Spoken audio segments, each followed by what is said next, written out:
조갑제TV 시청자 여러분 안녕하십니까. 2021년 2월 22일 오전 11시 40분입니다. 어제 오늘에 걸쳐서 맨정신을 가진 국민들로부터 가장 많은 비판을 받고 있는 사람이 민주당의 정청래 의원입니다.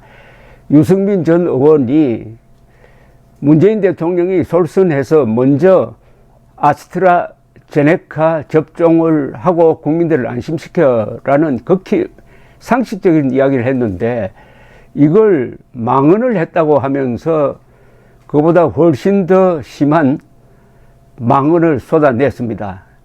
대통령에 대한 모독이다라고 했고, 대통령을 지지한 국민들에 대한 모독이라고 이런 비약적인 표현을 하니까 벌떼처럼 들고 일어났습니다. 지금 정상적인 국민이, 정상적인 정치인이 벌떼처럼 들고 일어났다 이겁니다. 그런데 이게 정치에서 다가오는 선거에 큰 변수가 될 가능성도 있습니다. 지금 백신 확보를 OECD 국가 중에서 가장 늦게 한 한국입니다. 그리고 그 안전성에 좀 문제가 있는 것으로 여겨지는 아스트라제네카, 그래서 지금 접종하는데도 65세 이상은 일단 보류하겠다 이렇게 되어 있는 겁니다. 문재인 대통령은 65세 이상이에요. 그래도 대통령이 문제 없다고 판단해서 수입했을 것 아니냐, 한번 맞아서 안전성을 국민들에게 확인시켜 달라고 하는 것은 지극히 합리적인 이야기인데, 완전히 실성한 사람처럼 흥분해가지고 이렇게 막말을 쏟아붓다가 이게 고스란히 문재인 대통령에 대한 비판으로 옮겨지고 말았습니다. 안철수 국민의당 대표는 정부가 허락한다면은 정치인이자 의료인의 한 사람으로서 먼저 아스트라제네카 백신을 맞을 용기가 있다고 아주 발빠르게 나왔습니다. 국민의당 최고위원회의에서 오늘 아침에 한 발언인데, 1차 백신 접종 대상자는 아니지만 백신에 대한 불신, 불안감 해소를 위하여 그렇게 할 용의가 있다라고 했습니다. 국민의힘 김용태 경기 광명을 당협위원장은 정청래 씨는 국민이 솔선수범해 접종하고 안전이 검증되면은 대통령이 맞아야 한다는 말이냐, 본인 논리대로라면은 국민이 무슨 실험 대상인가 라고 맞받아 쳤습니다.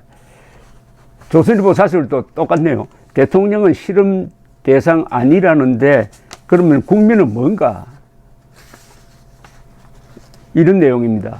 우리가 들여올 백신 100만 명분 가운데 대부분인 94만 명분은 효과에 논란이 있는 아스트라제네카 백신이 될 전망이다. 설문조사에서 접종을 거부하거나 미루고 싶다는 청이 30% 수준이다. 그래서 일각에서 대통령과 방역 책임자들이 먼저 맞아 불신을 들어달라는 요구가 나오는 것이다. 이스라엘, 인도네시아, 남아프리카 공화국 등 많은 나라의 총리, 대통령들이 백신 접종에 솔선수범했다. 대통령이 실험 대상이냐라고 한다면은 국민은 실험 대상이 되어도 좋은가? 국민이 먼저 맞고 괜찮으면 자기들도 맞겠다는 건가? 참으로 분별 없는 발언이다. 하태경 의원도 페이스북에 글을 올려서 이 논쟁에 가담을 했습니다. 가세를 했습니다. 유승민 의원이 대통령과 방역당국 책임자가 아스트라제네카 백신 접종 모범을 보여야 한다고 주장하자 정청래 의원이 국가 원수가 실험 대상이냐고 발끈했습니다. 백신 불안감 조장하는 위험한 발언입니다.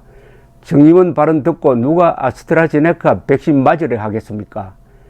대통령 돕는다면서 부담만 더 준 것입니다. 대통령이 못 맞을 백신이라면 국민에게도 맞히면 안 됩니다. 자기 말이 궁색해지니 이제 정 의원은 자기와 함께 맞자고 합니다.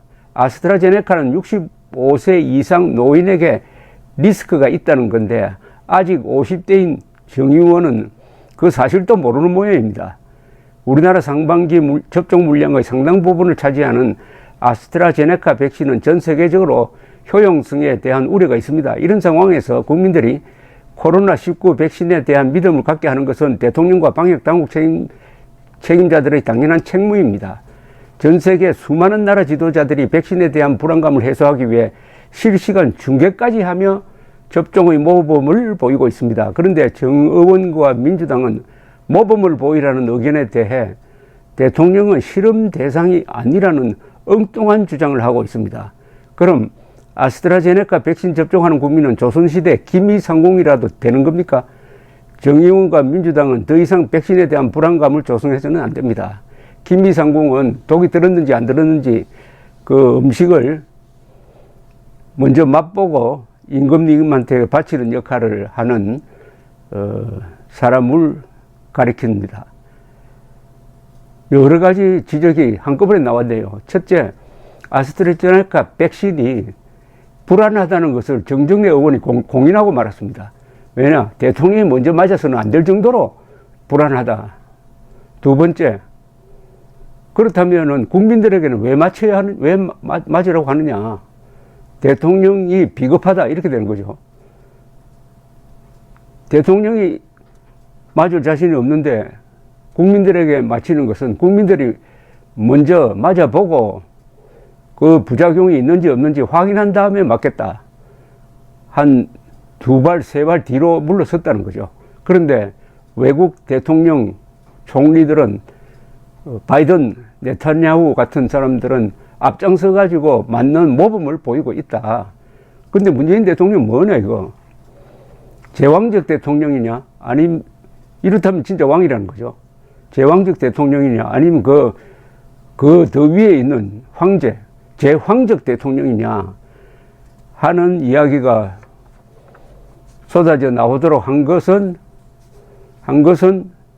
유승민 전 의원에 대한 정청래 의원의 너무나 무지막지한 공격 때문입니다.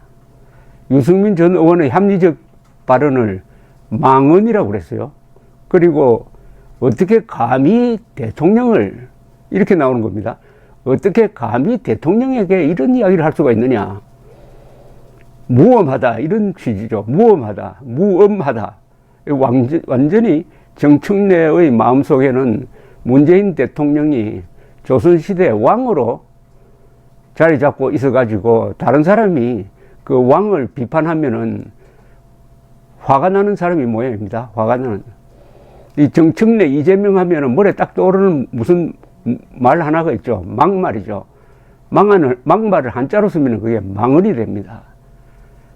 이 망언을 하는 사람들이 공통된 실수 하나가 있습니다.